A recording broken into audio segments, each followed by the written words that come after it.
Malemgi honglakliba climatic condition amasung masina piriba saithengsing asibu thengnanabagidamaktà lairiba countries asina punduna famba mifam handaki sahi asigi oina COP27 African country Egypta 7 November 2022 ningthokaba numit asidagi pangtokpa haukre mifam asida develop oiraba countries hauji developing oiriba countries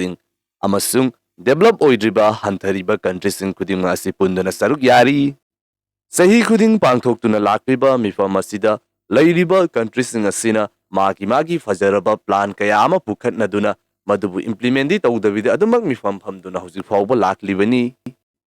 handaki mifam asidasu UK India amasung African gi oiba country kaya ama yauna saruk yari handaki mifam asidana karamba anauba plan amu pukhatnarakpage amasung hanadagi hauna lakliba mawong asidagi kayamuk yamna hongdokpa ngambage haibudu punna mu yengminarasi